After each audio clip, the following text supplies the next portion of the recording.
Bonjour, je m'appelle Edouard Boitsev, j'ai presque 2 ans et j'ai décidé à prendre part au concours et parce que être un citoyen écolo, c'est mon style de vie, mon chemin. La pollution est un problème qui ne commence pas dans les rues ou dans l'air, mais dans l'esprit des gens. Certaines personnes continuent de vivre par le principe, après moi le déluge. Qu'est-ce que je peux faire pour changer les situations? Des petites actions, des petits pas de mon chemin. Je suis très sportif et je sais que le chemin vers la victoire se compose commence des petits pas. J'adore ma ville natale Zaporizhia. Notre fleuve Dnipro est l'île de Khotitsa. Notre ville Zaporizhia est très verte, mais elle est très polluée. Il y a beaucoup de usines dans ma ville. Regardez la fumée. C'est très mauvais pour la santé humaine. Je voudrais changer cela. Je fais mes études à l'école Logos à Zaporizhia.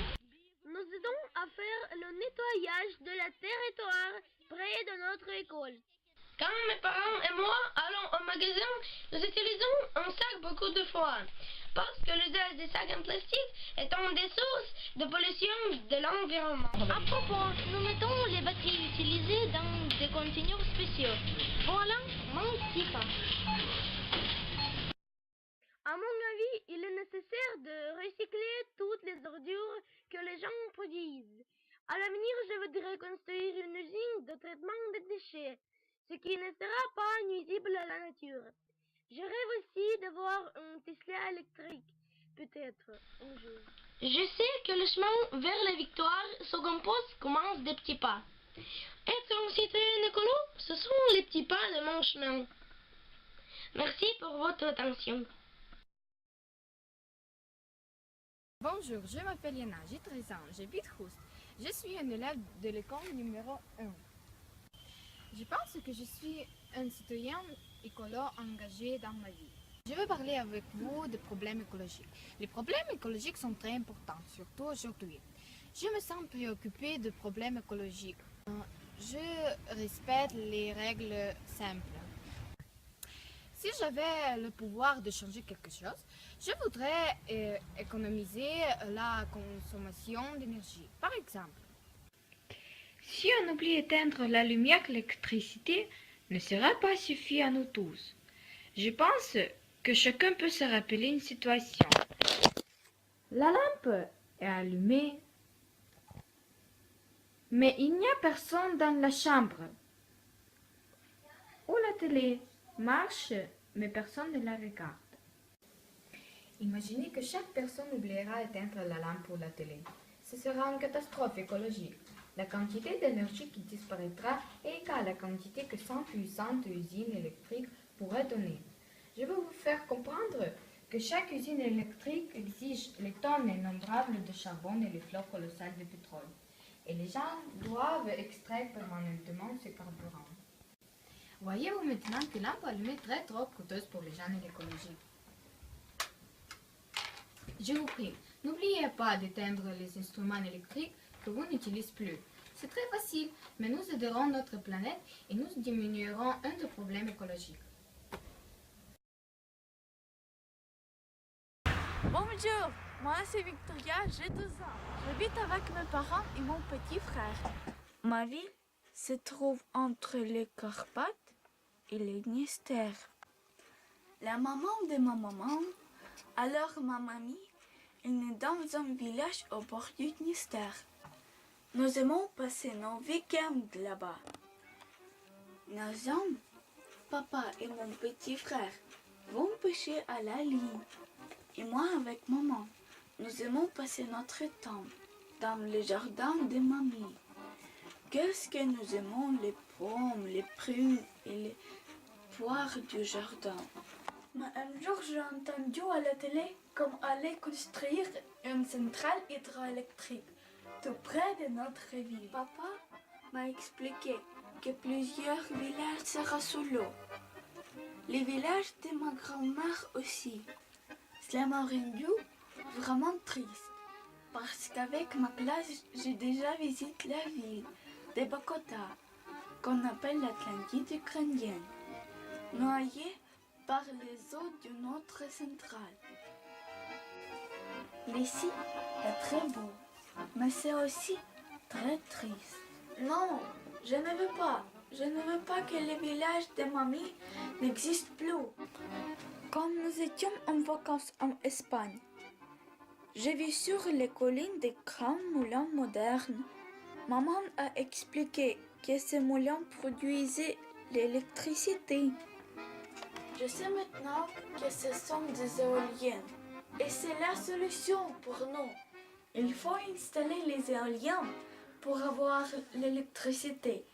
Et dans le jardin de mamie vont mûrir les pommes.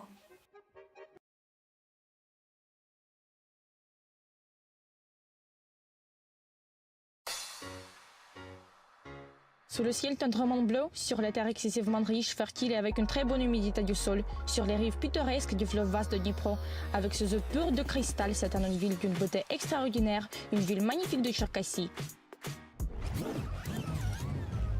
Mais le début de cette vidéo pourrait avoir un autre scénario. L'azur du ciel caché derrière des fumées épaisses, les richesses épuisées par les engrais et les actions de la technique et la labour, le miroir des eaux couverts d'algues et ses profondeurs polluées par les déchets. Malheureusement, c'est ça la vérité qui s'enrichit au fur et à mesure. On peut s'en persuader en voyant tout ça même depuis une fenêtre. Si j'avais le pouvoir de changer quelque chose dans ma ville, d'améliorer d'une façon ou d'une autre la situation, qu'est-ce que je pourrais faire ?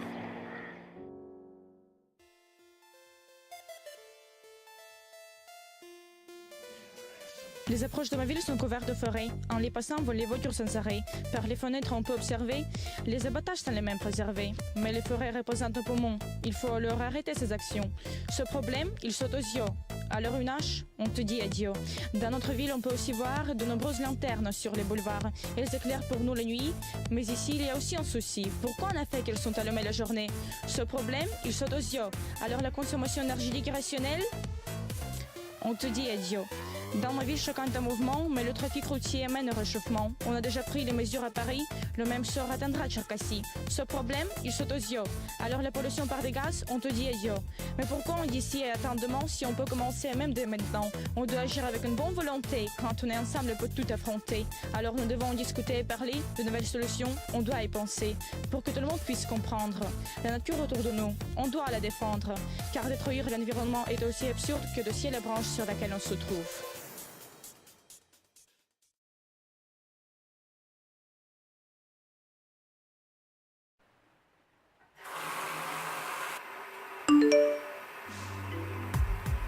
Souvent le robinet coule. Souvent on n'entend pas les lumières. Souvent on voit les animaux abandonnés et on passe sans retourner. On ne trie pas les déchets. Qu'est-ce que c'est le comportement écolo? Tout le monde aime la nature et tout le monde pollue. La situation écologique dans notre ville est grave et il est temps d'en prendre conscience. En tuant la nature, on risque de mettre en péril l'humanité. Je pense qu'on peut changer les choses. Il faut commencer par soi-même. Il faut s'arrêter et penser. Qu'est-ce que je peux faire, moi? Qu'est-ce que je peux changer, moi? Il faut simplement commencer à faire des choses simples. Ne pas oublier de fermer le robinet. Ne pas oublier d'économiser l'électricité. Ne pas passer près des animaux sans abri. Commencer à trier les ordures.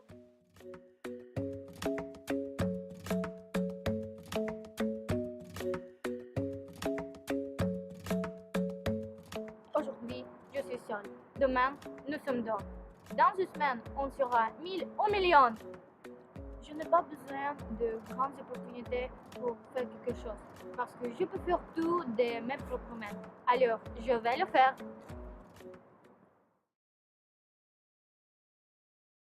Je m'appelle Michel. J'habite à Vyshgorod, une petite ville près de Kiev. J'aime ma ville, mais on ne peut pas dire que c'est une ville de rêve. Ici, comme partout, il y a beaucoup de gens qui ne s'occupent pas d'écologie ou même affectent leur environnement. La rive du fleuve Dniepr est truffée d'ordures dans les lieux les plus beaux. Au Nouvel An et à Noël, les gens achètent de vrais arbres, lesquels ont grandi plusieurs années. et une semaine plus tard, ils les jettent dans la rue. Ils ne pensent pas que ça diminue les forêts et en conséquence, la qualité de l'air se détériore. Nous, les adolescents, voulons souvent avoir l'air cool. Certains pensent que fumer, c'est élégant et que par exemple, recueillir les déchets après un pique-nique dans le parc est humiliant.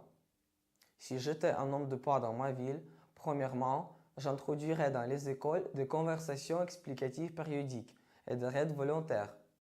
Aussi, je créerais des beaux parcs protégés du bruit et des gaz d'échappement de voitures. Ma ville n'est pas grande et elle est entourée de plusieurs côtés par la forêt, lesquelles pourraient être aménagées pour se relaxer. Nous vivons dans la société de consommation. Nous achetons beaucoup de choses qui pourraient être utilisées par quelqu'un d'autre. Une solution concrète à ce problème serait de faire un entrepôt spécial où les gens emporteraient ce dont ils n'ont plus besoin pour que les autres puissent prendre tout ce qu'ils veulent. Mais même maintenant, alors que je ne suis pas un maire et que je ne détiens aucun poste élevé, je peux m'occuper et je m'occupe de mon environnement et cela signifie que je l'influence. Par exemple, je sais que si les piles sont tout simplement jetées, elles polluent fortement l'eau du sol, donc je les récupère chez moi pour les amener de temps en temps au point de collecte. Il faut changer la pensée des gens et le plus efficace, de commencer par les enfants et les jeunes. De grands changements commencent par des petits.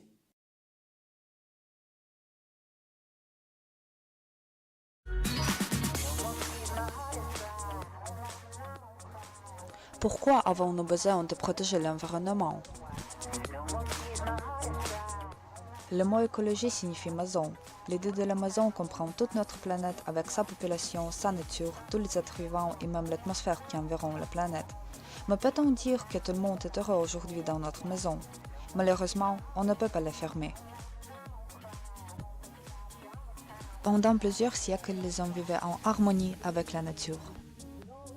Mais de nos jours, près de 1000 tonnes de poussière industrielle et d'autres matières sont jetées dans l'atmosphère chaque année. Et c'est pour ça que notre future récolte est en train de mourir. La protection de la nature est le souci de tous. Chacun peut devenir un éco-citoyen et défendre sa ville. Il y a quelques pas très simples qui peuvent prévenir les destructions irréversibles. Il faut apprendre à jeter moins et trier vos déchets pour qu'ils puissent être recyclés. Si j'avais la possibilité, je bâtirais des usines de traitement de déchets au dessin et j'installerais aussi des poubelles spéciales autour de la ville. Il faut connaître qu'en recyclant, on utilise 7 fois moins de ressources naturelles. C'est très important car si on les gaspille un jour, il n'y en aura plus. Évitez le gaspillage de l'eau, du papier et de l'électricité. Il faut aussi comprendre que notre ville est un espace partagé par tous. C'est notre cadre de vie et on doit participer à son amélioration ensemble et la respecter comme si c'était chez nous. Nous pouvons sauver notre planète et devenir les super-héros pour les générations à venir. N'oubliez pas que tous les changements commencent par nous-mêmes.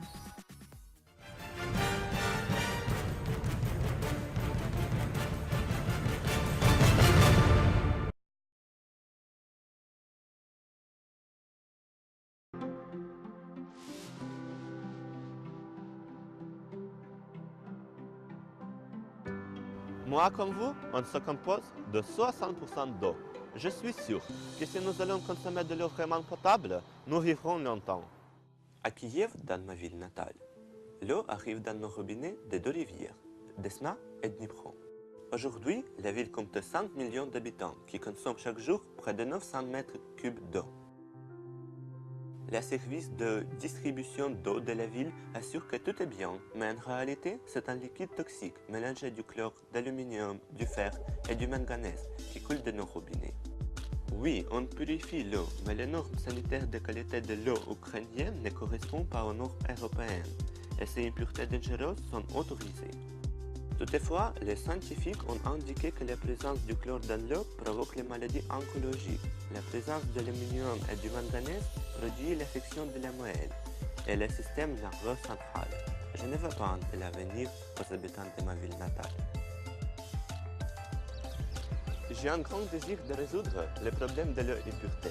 C'est exactement pour ça que j'ai fait mes études à la faculté de chimie de la meilleure université d'Ukraine. Et je me suis mis à l'étude de la qualité de l'eau. J'ai inventé une méthode rapide pour indiquer les phosphores dans l'eau de mer qui ne nécessite pas d'équipement crypto. Mes résultats, on a déjà reçu le prix de l'État ukrainien du prix de l'eau de Stockholm. Le but de mes recherches, c'est d'inventer les nouveaux réactifs pour la purification de l'eau qui sera inoffensif aux hommes. Cela va permettre de moderniser l'usine de traitement de l'eau ainsi que le réseau de conduites existants. Comme ça, tous les gens vont consommer de l'eau potable de bonne qualité, vont vivre selon les standards européens et ce qui est le plus important, pourront vivre longtemps.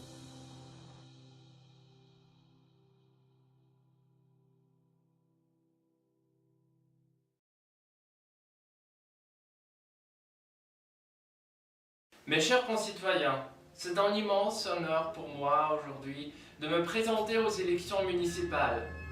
Vous n'êtes pas sans savoir que les problèmes écologiques s'entassent, pèsent sur nous. Il faut agir avant qu'ils ne nous écrasent. Émissions liées au trafic routier, embouteillage, fonctionnement du parc automobile ancien, grandes entreprises industrielles, manque d'entreprises modernes pour le traitement des déchets, pollution des rivières, construction massive et intolérable à côté de notre fameuse source dont l'eau de puits est imbuvable. Suppression des rails du tram qui est un transport écologique et j'en passe. Hésiter, ce serait comme vous suicider. En tant que citoyen de Kharkiv et le futur maire, je vous soumets un grand plan anti-pollution qui touche l'énergie, le réaménagement de l'espace et le traitement des déchets. Je m'engage à faire entrer en jeu le transport écologique, à diminuer les taxes d'importation qui rendent trop chères les réparations et le changement des véhicules, à refaire entièrement le réseau électrique, à créer des pistes cyclables, arrêter la production de paquets en plastique, construire des routes en plastique recyclé, améliorer les parcs et les espaces publics. Je m'engage à nettoyer la bureaucratie et lutter contre les papiers de publicité, à construire des usines de biomasse qui produiront l'électricité pour toute la ville. Je m'engage à faire usage des énergies renouvelables, panneaux solaires, éoliennes. Je m'engage à appliquer le traitement des déchets pour le compost et le recyclage, à faire une rénovation totale de toutes les canalisations. Je m'engage à mettre en place un urbanisme plus évolué, avec un rapport à la nature plus riche et le respect des paysages. Le système actuel ne fonctionne pas comme il le faudrait. La nature a besoin de votre voix. Votez pour la belle nature. Faites-lui une fleur.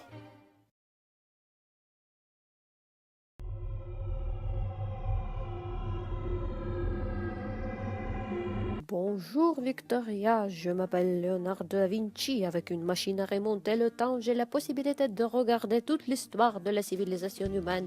Je vois la lutte pour la survie contre la faim, le froid, les maladies. À la suite de la peste à Milan, j'ai conçu une ville parfaite théorique avec des systèmes d'assainissement et de communication optimisés. J'ai tenté d'améliorer la condition de vie urbaine, mais ce projet n'a pas été réalisé. Aujourd'hui, le développement industriel a provoqué un tas de problèmes et il me semble que l'homme est devenu le virus qui menace la planète. On est responsable de l'avenir de la Terre et il est à nous de prendre les mesures.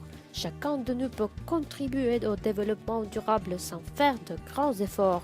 Le problème le plus sensible de Kyiv est celui du transport. Premièrement, on peut construire des routes avec du plastique recyclé. Je propose d'améliorer le transport en commun et utiliser les autobus électriques. Il faut installer les arrêts de bus intelligents dotés de nouvelles technologies avec l'utilisation de panneaux solaires. Également, il est nécessaire de construire des pistes cyclables larges et confortables. Les feux tricolores solaires sont la solution idéale pour garantir la sécurité des routes en Ukraine en cas de coupure d'électricité. Un autre problème assez grave pour Kyiv est le recyclage des déchets. Chacun de nous peut limiter au maximum les emballages en plastique, opter pour des produits réutilisables, composter les déchets de cuisine, bien gérer les déchets à risque, servez-vous des cabas ou des paniers et bien sûr trier les déchets. La protection de l'environnement est le défi numéro 1 du XXIe siècle. Cela concerne chacun de nous et chaque personne peut essayer de préserver notre planète pour des générations futures. Il ne faut pas attendre des lois et des directives de nos gouvernements. Nous devons être les citoyens écolos engagés et agir maintenant pour faire chaque maison, chaque rue, chaque ville plus propre et agréable pour tous.